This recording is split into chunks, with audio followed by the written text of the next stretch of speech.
India, the world's largest democracy, is all set to celebrate its 75th Republic Day this year. The current year's theme, India Mother of Democracy and Viksit Bharat, adds an extra layer of excitement. As the day approaches, let's jump into some lesser-known facts about this significant occasion. First, why specifically January 26th? It could have been any other day or month, right? Well, on January 26, 1930, the Indian National Congress proclaimed the Declaration of Indian Independence, and the Congress Purno Swaraj Divas was declared. The resolution marked that day was the beginning of a large-scale nationwide political movement against colonial rule. In honor of this movement and date, the same date was chosen to celebrate India's Republic Day. Next, the Grand Parade on Rajpath during Republic Day is quite famous, isn't it? But, surprisingly, it wasn't until 1955 that Rajpath became the permanent venue. The first Republic Day parade was held in 1950, led by Brigadier Moti Sagar of the Gorkha Regiment, and even amphitheatre, today's Major Dhyan Chand Stadium, is where it was held. 3,000 Indian military personnel and over 100 aircraft participated at that time. In the initial 4 years, the venues of these marches were Evans Stadium, Red Fort, and Ramlila grounds. Later, in 1955, the parade was held at Rajpath for the first time, and it remains unchanged till today. Coming to the next part, the Grand Parade commences as the President unfurls the national flag, accompanied by the national anthem and a 21-gun salute. It's important to note the term, unfurl, not hoist. A question arises, why national flag is unfurled instead of hoisted? Additionally, why specifically 21-gun salute? Well, hoisting refers to raising a flag. This was done on the 15th August when India gained independence, and the Prime Minister hoisted the national flag, marking liberation from British rule. On the other hand, the term unfurling is used on Republic Day. This act of opening up the flag signifies the emergence of a new nation, free from colonial rule. Since India had already achieved independence before the first Republic Day, the act of unfurling the flag served as a symbol that India was already a free and sovereign nation.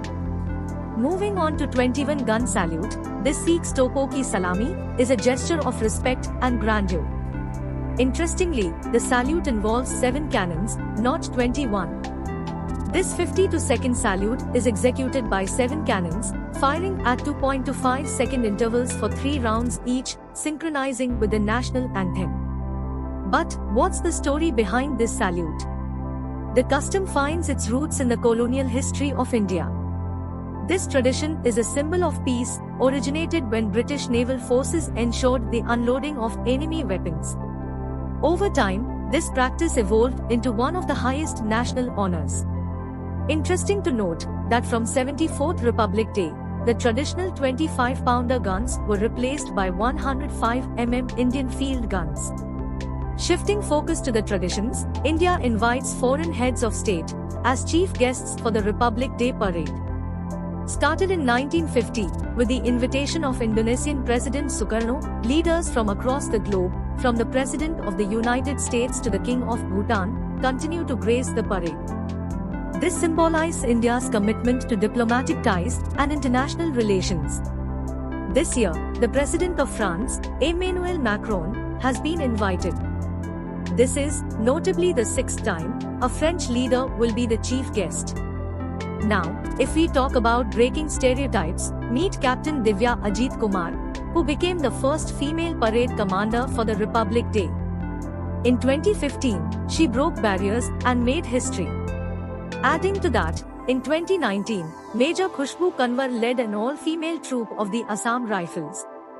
In 2020, Captain Tanya Shergill was the first female parade adjutant to lead all-male contingents, and in 2021, Flight Lieutenant Swati Rathore of the Indian Air Force became the first woman to lead the Republic Day flypast.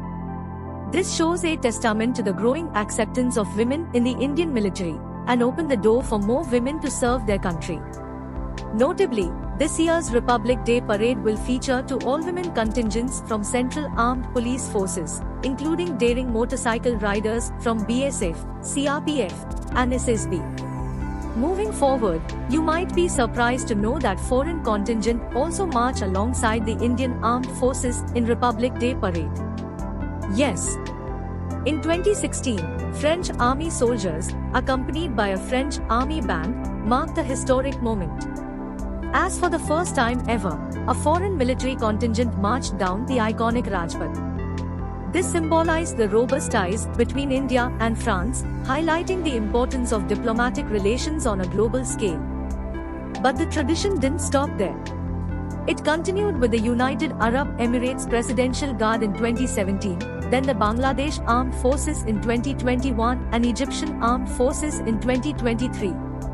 Each of these instances served to reinforce the message of international collaboration and friendship. Now, let's jump into the colorful tableau, an integral part of Republic Day celebrations. While approximately 16 states and union territories have been selected, ever wondered who approves these tableaux and how are they selected? Well, each year, around September, the Ministry of Defense invites states, union territories, ministries and departments of the central government, and a few constitutional authorities to participate. Proposals are then submitted, and the shortlisted process begins. The Defense Ministry then appoints an expert committee to examine the designs. Once approved, participants present 3D models for examination. The final selection is based on factors like visual appeal, impact on the masses, and the idea behind it. There are certain guidelines too. For instance, two tableaux cannot be similar, and logos are not allowed except for the name of the state or union territory, which must be written in Hindi on the front, English at the back, and a regional language on the sides. And the size of tableau? It's about 24 feet 8 inches long, 8 feet wide, and 4 feet 2 inches high with a load-bearing capacity of 10 tons. Coming to the end, beating retreat on 29th January marks the official end of Republic Day celebrations. Originating from 16th century England, this tradition has found a unique expression. Three wings of the Indian military, Army, Navy, and Air Force display their musical prowess at this event. Held at Vijay Chowk in New Delhi, the ceremony involves performances by military bands, pipes, drums bands, and buglers from various regiments. Massed bands of the three services enthrall the audience with popular tunes and patriotic songs. Guest of honor? The President of India, of course. And that's the beauty of the beating retreat ceremony, a musical end to the Republic Day celebrations. Finally, let's take a closer look at the financial aspects of the Republic Day parade and beating retreat ceremony. Orchestrated by the Ministry of Defense, these events are a collaboration of various departments, ministries, and state governments, each bearing their own costs. For the year 2022 to 2023, the Ministry of Defense has earmarked a sum of 1,32,53,000 rupees for ceremonial functions. Ticket prices range from 20 to 500 rupees, depending on the event.